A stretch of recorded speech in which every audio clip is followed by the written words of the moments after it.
দর্শক বন্ধুরা কেমন আছেন? আশা করি সবাই ভালো আছেন। আপনাদেরকে আমি এখন একটা নিউজ দেখাচ্ছি। আমাদের দেশের বর্তমান পরিস্থিতি, সার্বিক পরিস্থিতি নিয়ে আমি কিছু কথা বলবো। আমি একজন বাংলাদেশী নাগরিক হিসাবে আমার দায়িত্ব পড়ে এই কথাগুলো বলার জন্য। এই আন্দোলনে আপনারা যারা আহত হয়েছেন, আপনাদের আলাদা করে চিকিৎসার কোনো ইয়া ছিল না তখনও পর্যন্ত। আমি ঠিক তখনই আসছি এখানে ভাই, কারণ আমার তো অথরিটি নাই আপনাকে বলা। ভাই ভাই আপনি তো ভাই আমাদের ডাকেই তো রাস্তায় এসে হাত হারাইছেন। আমার বলার মতো আর কিচ্ছু নাই।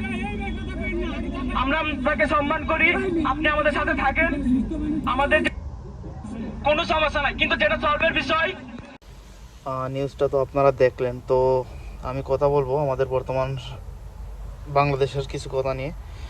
আমাদের বর্তমান যে অন্তর্বর্তীকালীন সরকার আছেন, ওনার প্রথম ব্যর্থতা এটা যে আজকে 3 মাস পরও এই পঙ্গু মানুষগুলা, কারো হাত নেই, কারো পা নেই, কারো চোখ নেই, তো এই অবস্থাতেই রাস্তাতে নামতে হয়েছে, মাঠে নামতে হয়েছে, রাজপথে আবারও ফিরে আসতে হয়েছে।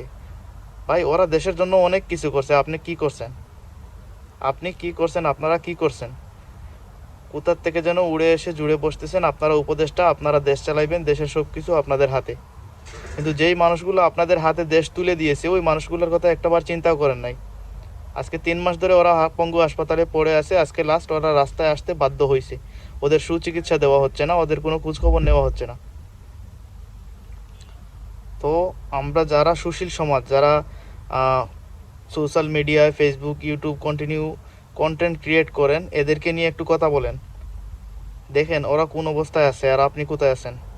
ওদের জন্যই তো আমরা দেশটা ফিরে পেয়েছি। ওরা নিজের বুক পেতে দিয়েছিল নিজের জীবনের ঝুঁকি নিয়ে। ওরা মা বাবার কথা, কার ফ্যামিলির কথা, কারো কথা চিন্তা না করে ওরা রাজপথে এসেছে। কিন্তু আপনারা তো আসেন নাই। যারা উপদেষ্টা আছেন, এই সব কি বলবো আমি, ওদের হাইব্রিড যা আছে, যে সুবিধাবাদী যে রাজনৈতিক দল যেই সময় আসে ওরা ওদের সুবিধা নেয়। তো এই ধরনের লোকদেরকে নিয়ে আপনারা উপদেষ্টা বানিয়ে ফেলছেন। তো একটাবার ভাবেন, একটাবার চিন্তা করেন, আপনাদের ব্যর্থতা কোথায় গিয়ে আপনারা ব্যর্থ হচ্ছেন। প্রবাসীদের জন্য প্রবাসী লাউঞ্জ তৈরি করেছেন।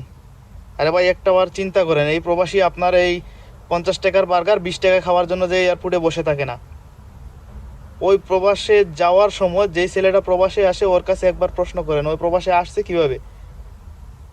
3 লক্ষ টাকা, 4 লক্ষ টাকা, 5 লক্ষ টাকা প্রত্যেকটা প্রবাসীর পিছনে খরচা হয়েছে, ওর ফ্যামিলি দিয়েছে।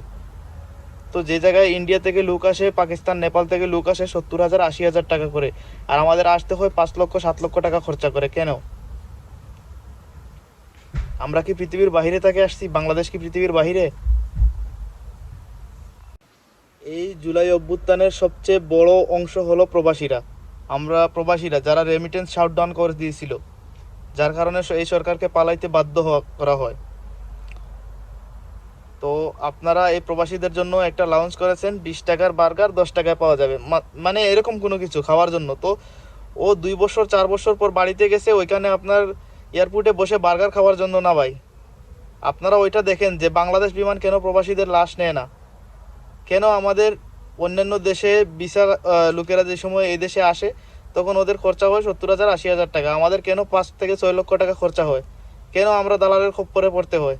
কেন বাংলাদেশের এজেন্সিগুলো সবগুলো দালাল হয়ে বসে আছে? আমরা পাসপোর্ট রিনিউ করতে যাই, তারপরে কতটা হয়রানির মধ্যে।